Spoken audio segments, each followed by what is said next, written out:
But let's see what's happening on the quack YouTube videos. Let's see what fucking they promise you money, so you can give them money.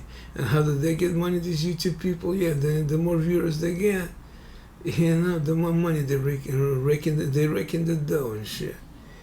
My fucking videos that YouTube algorithm chose for me and shit. That's what I'm about. I'm not afraid to say I like music, I like martial arts. I don't like GPT making that easy for people to write books and sell them on Amazon. That should be fucking illegal and shit. And fucking what else? I like New York City. Fucking do something there. Plenty of things to do. Anybody who's sitting home right now and just, what I need to do? You can do fucking so many things in New York City. Fucking it's just ridiculous. You can do fucking go to clubs. You can go to bars. You can go to restaurants. You can take boat rides. You can go to clubs, man. Fucking, you can go to the bookstore. I mean, just forget about it. Museums, art galleries, fucking, even S&M club if you fucking wanted to, but too fucking scared to go. These fucking grifters, fucking, offering you money, what I'm saying, promising money so you can get some money. You want to see these scamming motherfuckers? Yeah, there's a lot of fucking scamming motherfuckers out there on YouTube, and YouTube should fucking completely fucking, fuck up their, websites, whatever. Let's see. You want to see what this Bush fucking about? Let's see, man. Coach Shawnee Tanay. Welcome to Eternal Wealth, where finance meets faith. If you're new here, be sure to click that subscribe button because you're not going to want to miss another show. But in today's episode, we're talking all about how to make more money. Tell me more.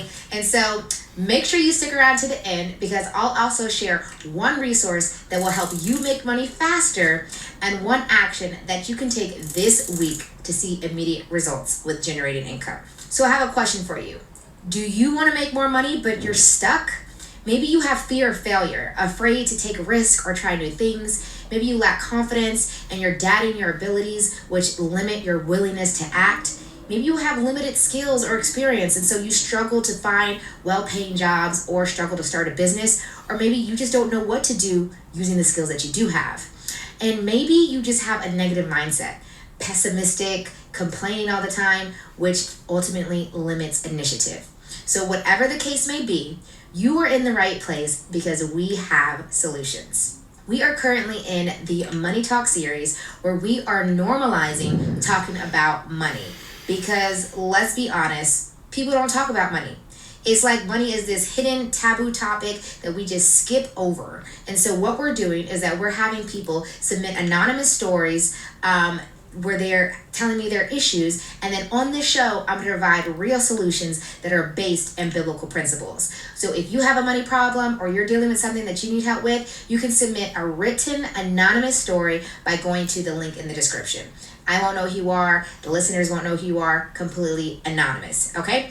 And if your story is selected, you may or may not be our next mystery guest. But for today, our mystery guest is a female. She's 45 years old. She's single. She's a former nurse. Her annual salary was $70,000 before quitting.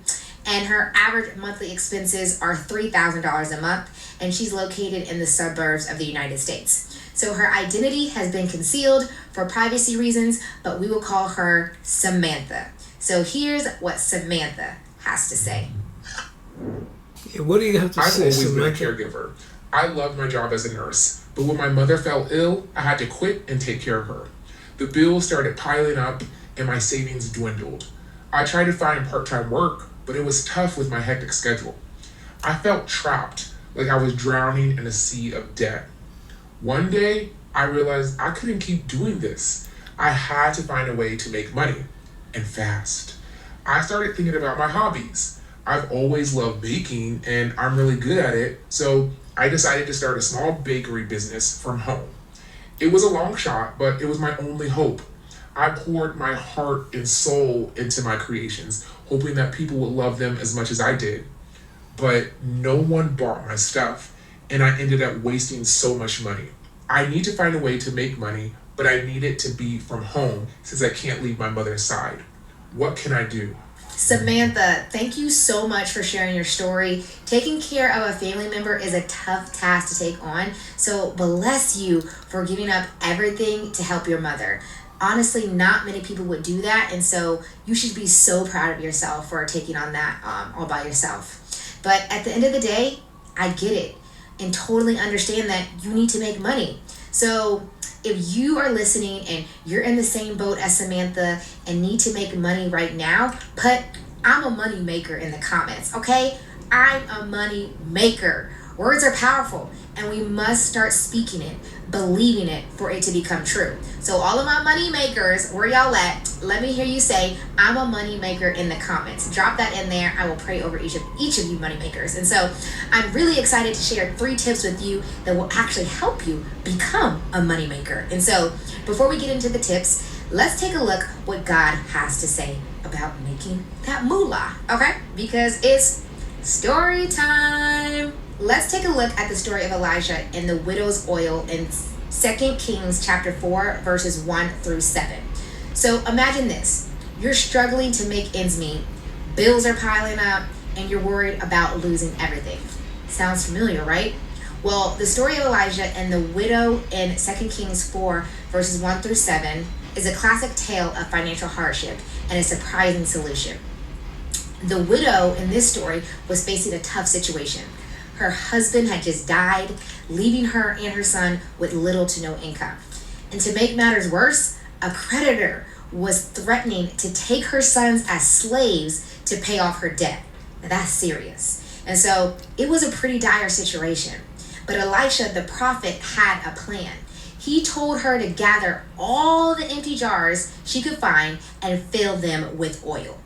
Then she was to pour the oil from one jar to another, and it would just keep multiplying.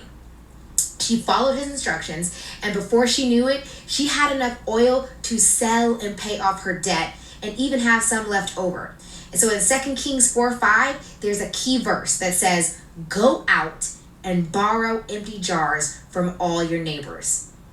Like, sit there and think about it. Go out and borrow empty jars from all your neighbors. So this verse emphasizes the importance of resourcefulness and leveraging of available resources, even if they seem significant. So sometimes we don't want to do stuff because we're like, that's not going to make an impact. I don't want to ask anybody for anything. That little bit is not going to help me. But as you can see in this story, something that seems so insignificant became very significant.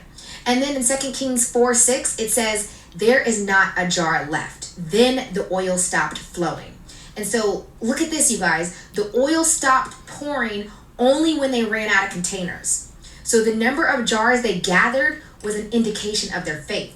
So God's provision was as large as their faith and willingness to be obedient. And so what we have to understand is that God is able to do more than we can ask for, think, or imagine. So don't limit his blessing by lack of faith and obedience. So what can we learn from this story? First is think outside the box, y'all. You got to get out the box. The widow didn't just sit around and wait for things to get better. She was proactive and willing to try something new. So leverage your resources. The oil in the jars was a resource she had available, so she used it. And so by using it creatively, she was able to turn her situation around. So you just got to be creative. Is create multiple streams of income. Selling the oil was essentially creating a source of income. So this is a strategy that can be incredibly helpful in today's economy. So don't be afraid to ask for help. The widow went to Elisha for guidance. Sometimes seeking advice from a trusted friend or mentor can make all of the difference. So the next time you're feeling overwhelmed by financial stress, remember the story of Elisha and the widow. With a little creativity, resourcefulness, and a willingness to try something new, you can turn your situation around and achieve Okay, so she makes sense if you got the balls, right? And most people don't have the balls. Yeah, people are like shy, like a motherfucker. Yeah, they buy self-helps, and she's like self-help books, and they put it on the fucking shelf, and they blame fucking everything. You know what I'm saying? I mean, yeah, it's like I like her. Yeah, you know, I feel like if you're an aggressive hustler, but how many of you are like that? You know what I'm saying? Yeah, so it's like yeah, I mean, if it's like kind of like using the book. Self-help books, right? But do people use these books? Not really. Not really, man. They just put it back on the shelf, or they use it for like 2 months. They're making some action, just a little bit of action, and they put it back, and it's like a life coach, and then they just fucking get disappointed, and then they blame like her or whatever the fuck. Yeah, me, yeah, I could, yeah, that's a good advice. If you basically, but who fucking gonna knock on the neighbor, especially from my experience of me being with neighbors? Nobody wants to deal with your ass. You think they'll let you borrow fucking some shit? I don't think so, man. What are you gonna do for them? Yeah, if you scratch their back, they're gonna scratch yours, right? Or the other way around. If you want me to scratch your back, then you gotta scratch yours. And if you're poor and you don't have the resources, right? Nobody's gonna want to deal with you. Really, you're gonna knock on every door on every fucking neighbor and ask for them some kind of resource so you can build your business. What a joke, you know what I'm saying? But yeah, but she kind of makes sense, you gotta, like homeless people, they go downstairs, they take these bottles from the fucking trash cans, and then they fucking, I know, I mean, kind of that idea, but come on, that's like a nickel and dime shit. You think you're gonna make a lot of money from Etsy or anything? Good luck with it. Hopefully you make $10,000 making. I'm gonna tell you some businesses. You wanna know what some businesses do on Etsy? T-shirts, motherfucker. Yeah, like fucking memorabilia of like like hobbies and shit. Like I'll give it. If you're a DJ, make a story, make a shirt about a DJ. If you're a football player, make some kind of funny thing about the football, like a football shirt. You know what I'm saying? Like a hat or whatever the fuck. Your own design. And now it's like print on demand. She doesn't give you details, but she's bullshitting about God. You gotta be creative. She's like, you know what the problem with her and self-help books like this? They don't give you details. In my case, I give people details, right? Yeah, so basically T-shirts with all kinds of signs, working all kinds of, and you don't have to print thousands, you know what I'm saying? And put it in your closet and sell them right? You can do print on demand, right? And what I also realize it's very hard to sell things online because, yeah, most of these stores like Amazon and Etsy and for books, Barnes and Nobles, you can write it, but fucking it's like you can't even find it. It seems like you have to use social media or any other kind of website that people go to and click on your red link, and yeah, that's the trick. You go, like I read about affiliate marketing. You gotta you gotta talk to the affiliate marketer, like her, for example. What's her name? Eternal Wealth and Shani Taney. I said, listen, I kind of like your idea. Can you please right sell my product and shit, right? That's some people like probably in your house. They enable you to be a failure, right? Don't listen to these people. You're laughing, yeah. Believe in yourself. And the funny thing is, don't even talk to them. If you have a desire to do something, zip your fucking mouth. Like today it's already after 12 o'clock. But you already know what I'm talking about, right? I know you're very intelligent people. You look entrepreneurs like me, right? So don't talk about it. Go do your stuff, and then brag about it. Then brag. Don't fucking count your chickens before they hatch. Okay? Yeah, maybe I'm a spiritual person like her, but she will never tell you what to do when you actually want to do it, right? She's just bullshitting you, so you gotta be God. I believe in God, whatever. But you know what I'm saying? You need the details, right? You need to know what the fuck should I really do? What step by step I need to do? Yeah, you're right. You gotta have some resources. Meaning that's number one. You gotta get some resources to do that project, right? Whether it's an art project or a music project or whatever, fucking Etsy project, calligraphy, whatever you want. I can give you another one. Make fucking greeting cards. If you're a poet, right? You can, instead of doing poetry that doesn't sell, make greeting cards and write them down, fucking, and sell that shit to Hallmark if it's gonna be a good fucking greeting card. Yeah, I mean, a lot of people say, you probably heard, well, you cannot, you cannot go to contests, right, or you whatever, and even if you go to Narika Cafe, if you're from New York, right, New York, don't be a man hater, man hating, don't man hating, So, you gotta start. You gotta forget. You gotta have the resources. You gotta have. You gotta know how to. How to make these things. So basically, you gotta put account the resources. You gotta put account into labor, and then charge for that value that you're giving to the customer, right? Because that's the value you give for the other value, the money or some other fucking thing they give you in exchange, right? That's how it works. You can, and most people are fucking doing slave economies, right? It's just ridiculous. They just, what fucking do? I'm sick of filling out these questionnaires. I'm sick of fucking jerking off on Chatterbait. And you're laughing, guys, and hey, especially guys, making no money, right? You want like a real business. So yeah, kind of, I don't know. What you do is, I honestly realized in my life that it's better to have a service than a product. Yeah, because product, you gotta be famous.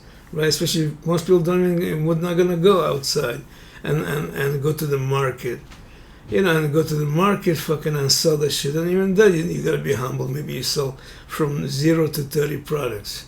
Yeah, you don't expect to sell more than 30 products.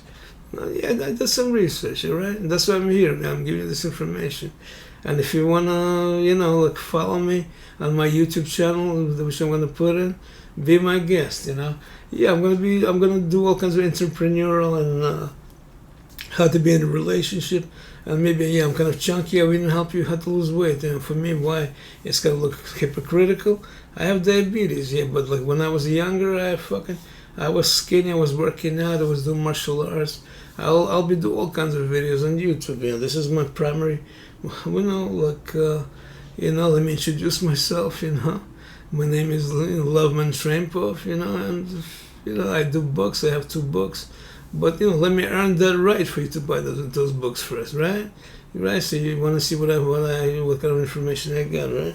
So let's not talk about that yet, So I already told you can do greeting cards if you're a creative person, right? You can monetize your skill, whatever it is, like whether you draw or music. But you know how you do it? You don't fucking do it online and wait till you have like 10,000, 50,000 followers.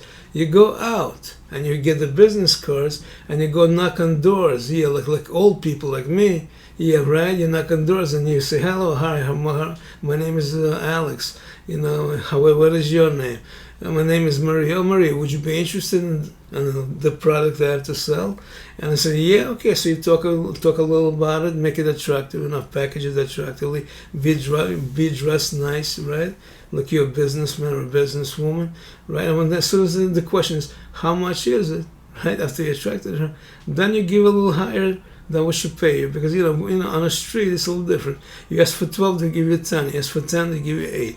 You got the idea, right? So you got to do a little higher to get what you really expecting that sale to be, all right? Because if you say I want $10 and you really meant that, you're not gonna get that $10, all right? And from what I know, since I've been doing, like I kind of been an entrepreneur for since my 20s, selling my mixtapes outside. I could what I did was I just put the headphones on them after I met them, and they listen to it, they would bob their head, it means they like it, and the next thing they say how much, and I would say 10 because that's it, and then I'll give you 7, and that's risk, so you got to bring it up, because you can never bring it up again, right? Because that's the customer, that's what they tell you, right? So the best thing, don't even argue, just take it. So in order to just not fucking deal with that shit, to look bad and risk not making a sale, say 13, right? And they give you, okay, I'll give you 10. No, some will give you 13, right? But don't play yourself. You say, okay, just 12, so they say 10, you don't say, well, 11, right? And that's being level. Nah, fuck you, right? But 10, okay, 10, thank you. So that's exactly what you expect. I mean, they don't know that you're doing that, but most don't. Or maybe now they would. I mean, you lie, but fucking, So I try to monetize my business, and of course you're gonna need licenses. Like for what I've been doing, I didn't need license. So honestly, I got a ticket for not having outside vendor's license. Yeah, for that kind of stuff, like making music, even though you're kind of making it, making a mix. So basically, I was charging for labor, not the music. You know what I'm saying? So it's kind of like, yeah, they didn't charge me for bootlegging or anything, because it's not a bootleg, right? It's like a mix. It's like a mix. Because you can look at my SoundCloud. My SoundCloud is soundcloud.com/vflow, so you can listen to it for free. And if you want to donate, because you like it, please, you don't have to, but please, that'll be double helpful, whatever. So I've kind of been businessman since in my 20s, and I learned a lot, and I would let you know in other, videos what's been happening, so you can learn that online is actually a good way to start your brand. To test it out, because it's some things. I'm telling you, I tried the social media, and it's like you gotta have a following. I don't know. I have no idea what the number is. Maybe like if 2% click on your link for your Shopify or some other website that you're dealing business from. It's like it's a drag. It seems like for every 50 people, one person only clicks on your website, and there's no guarantee they're gonna buy it. Seems like you need at least 2,500 followers, right, for 50 to click, because it's 2%. That's it. Was 2% will click, and 2% will buy. So you're gonna have to, like, for every 2,500 calories. That's why I'll talk about calories later, and that's why God wants me to talk about about the weight loss, because we have problems from that shit too, right? Anyway, but let me finish this thing. So with the following, like, you don't want to do it online, so you need like 2,500 followers, and 50 will click on your website, and maybe that will convert to another 2%. That'll be 50, right? Divide by 50, right? 2 times 50, 100, right? So divide by 50, so you get one customer, maybe. No guarantees, but I heard like from 1 to 5% people would buy your product, and that's fucked up. And when I went outside, right, on the average I would sell 10 products in 10 hours. So on the average I would sell one product per hour. Sometimes I would not sell nothing. Sometimes I would sell 20, 30. But average would be, I realize average would sell 10. And I'm sure that could work for any product you're selling. Whatever it is, your jewelry, girls, boys, whatever you into, sports memorabilia. I was actually coming in the stores when they tell you not soliciting, but if you're nice enough, you can still sell to them. You know what I'm saying? Don't believe the hype. If you're decent person, you dress nice, professionally, and you're gonna be nice and polite. With the fuck you. What do you mean I can't solicit? You're gonna be thrown out by some guard, right? No, just be nice, and of course, if you feel like you're already 3 times, like in baseball, three times strike out, right? Yeah, just don't mess. You might get thrown out and shit. Anyway, but can we try the outside part? I'm not saying you shouldn't do the online, right? Because that's the norm right now. Zoom and no matter how you communicate with them, and do the signature for the sales and all that shit. Try to be outside too. It's good. You can breathe some air. You can meet some people directly. And after post-COVID, that's like an amazing idea. Your day. All right. So she's kind of on the track, But most people, would not do that, right? They would not go to the neighbors. They would not take initiative, right? It's just too fucking shameful and whatever. You're gonna have to retrain yourself, and you know how you do it. You gotta kind of be comfortable with being uncomfortable.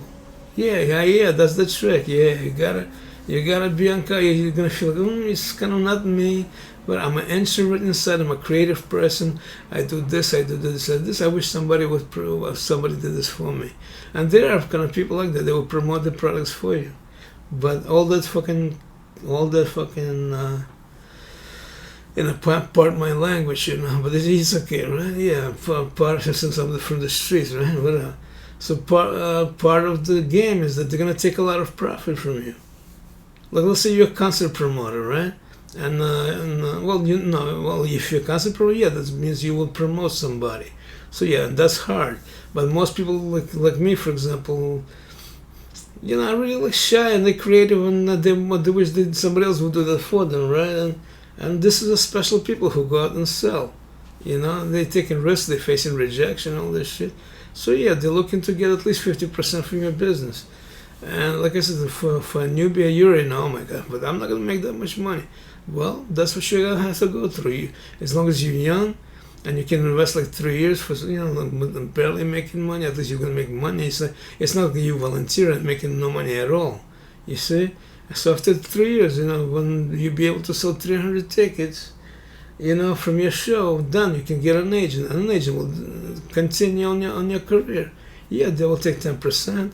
The manager is going to take 20%. The publisher is going to be right. So basically, even though your percentage will be lower, the fan base is going to be so high, it's going to be worth it for you. You understand? I'd rather pay $1 million of taxes, if you know what I'm saying, right? Yeah, and that's why it's a good idea, right? But you have to do the grind yourself. No agent gonna want to deal with you, right? You gotta first show the boss, like in this, like in that show, for example.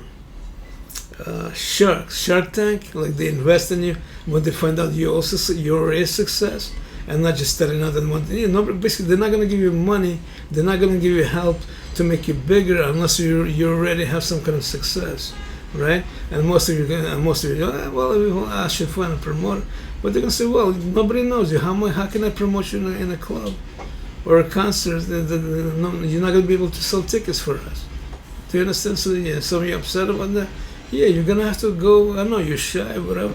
Yeah, you're gonna pick up your ass and you gotta go and impress. I know. I'm sorry. I know you gotta lose your shyness. I know. Why even fucking complain? That's gonna be good for you. You'll get friends. You'll be with like-minded people instead of sitting your ass. Like me right now, basically telling you, go, you're young. Me, I already went through this shit. I did not make that much money, but I can definitely make you money and tell you, like in other fucking new videos, how to fucking not make mistakes I did. Like for example, manufacture things myself instead of manufacturing in a professional plant. Yeah, because I didn't trust them from the streets. Yeah, I was afraid my customers would not enjoy that quality. You understand? You don't want to fuck people with people on the street. You love me, yeah, and that's it. So anyway, in a nutshell, hopefully you got what I'm saying. And some of you say, okay, I'll try that. Right, I'll try my product outside because on social media it's just awful, right? They don't want to buy nothing. They want to get services for free, right? I'm happy to hear it. So click the like button and I'll see you next time with my new interesting topic. And yeah, and I would challenge people like her. I'm like, yeah, she's half right. No, I'm not saying she's a quack. Yeah, especially religious people say, oh yeah, cool. So I know they believe you gotta be positive, and it's true, you gotta be positive. So I'm gonna tell you, before I go, I'll give you steps how to really succeed on offline or online. Okay, number one, you gotta believe in your product, right? You gotta be passionate about your product, because if you're not, and basically you're only doing it for the money, you're not gonna, you're gonna get negative. You're gonna go home. You know what I'm saying? Yeah, you gotta be very enthusiastic when you come up to people. You gotta smile, you gotta be like uplifted. Yeah, you gotta be fucking, like, you just gotta know fucking that product is you. Yeah, basically you're selling yourself. If people see you look down and depressed, and please buy my product, no, nobody's gonna buy nothing. It's just the way it is, you know what I'm saying? And yeah, so basically, kind of do that. And of course, don't be intimidated, don't take no for an answer. And I will tell you more tricks as I go on how to sell. Like I said, I had 15 years of, I guess, I shouldn't say hustling, but put it this way, like I use guerrilla marketing, right? I just going out and be my own boss and work for myself, And I tell you why I chose that in other videos and stuff. So yeah, well, thank you for visiting me, and my name is Lev Mentrainpov, and I'll see you next time. Thank you so much for visiting. Hopefully you'll do your homework. You're actually gonna go out, some of you, and see how it works. All right, and smile. Yeah, don't be intimidated. Yeah, face rejection. Yeah, the first sale is okay. Yeah, I'll tell you about the first sale in the next one. Okay. Okay. Thank you so much. I'll see you again.